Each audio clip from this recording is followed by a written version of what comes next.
Hello everyone, my name is Pradyumna Bhardwaj and today I am going to give a presentation on the topic named National Policy for Persons with Disabilities 2006. So first of all, introduction. The Government of India formulated the National Policy for Persons with Disability in February 2006, which deals with the physical, educational and economic rehabilitation of persons with disabilities. तो government of India ने फरवरी 2006 को इसे बनाया और इसका work था physical, educational and economic rehabilitation जो person हैं विद डिसेबिलिटीज़ उनकी हेल्प की जा सके. In addition the policy also focus upon rehabilitation of women and children with disabilities, barrier free environment, social security, research etcetera. तो persons with disability rehabilitation के अलावा इसके other focus women and children with disabilities and barrier free environment, social security, research etcetera भी थे.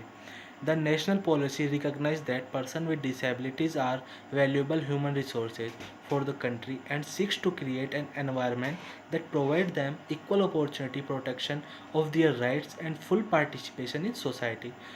तो national policy ने ये recognise किया, ये जाना कि जो पर्सन विद डिसेबिलिटीज़ हैं वो नेशनल हमारी कंट्री या हमारे नेशन के लिए वैल्यूएबल रिसोर्सेज हैं. तो उनकी मदद के लिए ऐसा एनवायरनमेंट क्रिएट किया जा सके जहां उन्हें इक्वल अपॉर्चुनिटी, प्रोटेक्शन और राइट्स मिल सकें. तो next, what are the focus of this policies? First, prevention of disability. Second, rehabilitation measures. Third, women with disabilities. Fourth, children with disabilities. Five, barrier free environment. Sixth, issue of disability certificate. Seventh, social security. Eighth, promotion for non governmental organization means NGOs. Next, collection of regular information on person with disabilities. Next, research. And last one, sports, recreation and cultural life. So now one by one we describe about these points. First of all, prevention of disabilities. Since disability in a large number of cases is preventable, the policy lays a strong emphasis on prevention of disability. तो जैसा कि ज़्यादातर केसों में disability को prevent किया जा सकता है या फिर इसका क्योर किया जा सकता है, तो यहाँ पे गवर्नमेंट ने इसके क्योर करने पर या फिर इसे प्रिवेंट करने पर ज़्यादा फोकस किया.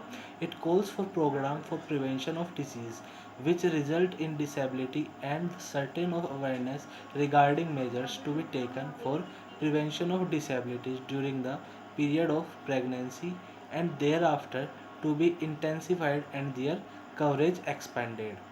तो यहाँ पे इसके प्रिवेंशन के लिए नए नए अवेयरनेस, उसके रिगार्डिंग मेजर्स और उसके प्रिवेंशन के लिए जो पीरियड ऑफ प्रेगनेंसी में जो क्वेश्चंस लिए जाते हैं उनको एम्फेसाइज किया गया. नेक्स्ट है रिहेबिटेशन मेजर्स. क्या क्या मेजर्स लिए गए रिहेबिटेशन के लिए? Rehabilitation measures can be classified into 3 distinct group. First, physical rehabilitation, तो which means include early detection and intervention, counseling and medical intervention and provision of aids and appliances. It will also include the development of rehabilitation professionals. तो physical rehabilitation के लिए यहाँ पे जो include किया गया कि अर्ली डिटेक्शन और इंटरवेंशन, काउंसलिंग, मेडिकल इंटरवेंशन और प्रोविज़न ऑफ एड्स, जिसके ज़रिए हम फिजिकल रिहेबिटेशन को और ज़्यादा स्ट्रॉन्ग बना सकते हैं. नेक्स्ट है educational rehabilitation. Education rehabilitation including vocational education. तो एजुकेशन रिहेबिटेशन में हम वोकेशनल एजुकेशन के ऊपर ज़्यादा फोकस करते हैं. नेक्स्ट है economical rehabilitation for a dignified life in society. So these were rehabilitation measures. Next one, women with disabilities. For women with disabilities, these are some points. Likewise, women with disability require protection against exploitation and abuse. Next, special program will be developed for education, employment, and providing of other rehabilitational services to women with disabilities, keeping in view their special needs. Next one है special educational and vocation training facilities will be set up. program will be undertaken to rehabilitate abandoned disabled women oblique girls by encouraging their adoption in families, support to house them and impart them training for gainful employment skills. तो जो special education या फिर vocational training है वो उसका setup किया जाए women's के लिए स्पेशली, और अलग अलग प्रोग्राम चलाए जा सकें जिससे कि उन्हें एनकरेज किया जा सके, और उसके अलावा उनकी एम्प्लॉयमेंट स्किल और ट्रेनिंग को भी इंक्रीज़ किया जा सके. Next, the government will encourage the projects where representation of women with disabilities is ensured at least to the extent of 25% for total beneficiaries. Next one है children with disabilities. Children with disabilities are the most vulnerable group and need special attention. The government would strive to ensure right to care, protection and security for children with disabilities. तो जो इन children's हैं वो हमारे सबसे ज़्यादा vulnerable होते हैं या वनरेबल ग्रुप में आते हैं जिन्हें स्पेशल अटेंशन की ज़रूरत होती है. तो गवर्नमेंट ने उसके लिए इंश्योर किया कि उन्हें राइट मिले प्रोटेक्शन और सिक्योरिटी का. Next, ensure the right to development with dignity and equality, creating and enabling environment where children can exercise their rights, enjoy equal opportunities and full participation in according with various status. Next है ensure inclusion and effective access to education, health, vocational training along with specialised rehabilitation services to children with disabilities. इसके साथ में उन्हें ensure किया जा सके कि उनके एजुकेशन, हेल्थ और जो वोकेशनल ट्रेनिंग है वो साथ के साथ इंक्रीज या डेवलप हो सके. नेक्स्ट है ensure the right to development as well as recognition of special need and of care and protection of children with severe disabilities. Next one है barrier free environment. For create a barrier free environment, government takes these steps like barrier free environment enable people with disability to move about safely and freely and use the facility within the built environment. The goal of barrier-free design is to provide an environment that supports the independent functioning of individual so that they can participate without assistance in everyday activities. Therefore, to the maximum extent possible, buildings, places, transportation, system for public use will be made barrier-free. तो जो गोल है barrier free environment का, उसके लिए ज़रूरत है हमें कि जो मैक्सिमम एक्सटेंट पॉसिबल हो कि जो बिल्डिंग, ट्रांसपोर्टेशन प्लेसेस या फिर जो पब्लिक प्लेसेस हैं इन्हें बैरियर फ्री बनाया जा सके. Next, issue of disability certificates. The government of India has notified guidance for evaluation of disability and procedure for certification. तो जो डिसेबल पर्सनस हैं उनको सर्टिफिकेट मिल सके, उनको अलग से स्पेशल ट्रीटमेंट दिया जा सके डिसेबिलिटी के लिए, तो उसके लिए गवर्नमेंट ने सर्टिफिकेशन का प्रोसीजर अपनाया. The government will ensure that the person with disability obtain the disability certificate without any difficulty in the shortest possible time by adoption of simple, transparent and client friendly procedure. Next है social security. Disabled person, their families and caregivers incur substantial additional expenditure for facilitating activities of daily living, medical care, transportation, accessible device, etc. So disabled person की families को उनकी care करने के लिए काफ़ी सारी facilities दी जा सकें, like living, medical care, transportation, etc. Therefore, there is a need to provide them social security by various means. Central government has been providing tax relief to persons with disability and their guardians.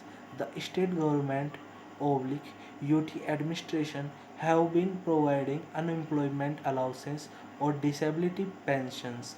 The state government will be encouraged to develop a comprehensive social security policy for person with disabilities. Next है promotion of non government organization means NGO. तो NGO के promotion के लिए the national policy of recognize the NGO sector as a very important institutional mechanism to provide affordable service to complete the endeavors of the government. The NGO sector is a vibrant and growing one. It has played a significant role in provisions of services for persons with disabilities. Some of the NGO are also undertaking human resource development and research activities.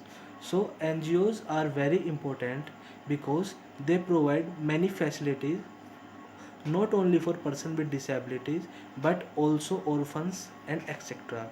Government has also been actively involving them in policy formulation, planning, implementation, monitoring, and has been seeking their advice on various issues relating to persons with disabilities. Interaction with NGO will be enhanced on various disability issues regarding planning, policy formulation and implementation. Networking, exchange of information and sharing of good practices amongst NGOs will be encouraged and facilitated. So NGOs में government ने NGOs से जो जो system है या फिर जो जो हेल्प ली है उसके अकॉर्डिंग वो फर्दर अपनी पॉलिसीज़ में इनक्रेजमेंट कर सकती हैं। इसके अलावा जो NGOs हैं वो नॉन गवर्नमेंटल होती हैं, तो उनमें गवर्नमेंट की जो पॉलिसीज़ हैं उसके अलावा मॉडिफिकेशन भी होता रहता है।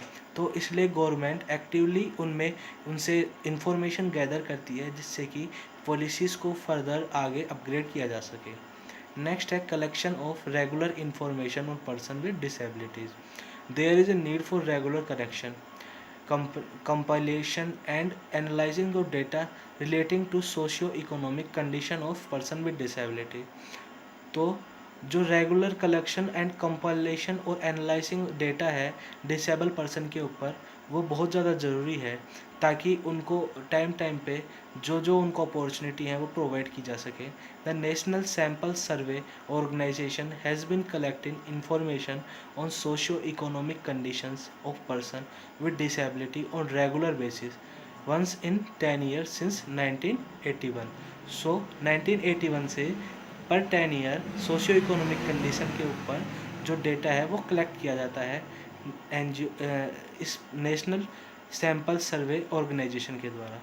The seniors has also started collection of information on person with disability from the census 2001. The National Sample Survey Organization will have to collect the information on person with disabilities at least once in 5 years. The differences in the definition adopted by the two agencies will be reconciled. So next one is research. For improving the quality of life of person with disability, research will be supported on their socio-economic and cultural context, cause of disability, early childhood education methodologies, development of user-friendly aids and appliances, and all matters connected with disability which will significantly after the quality of their life and civil sorry and society civil society's ability to respond to their concerns।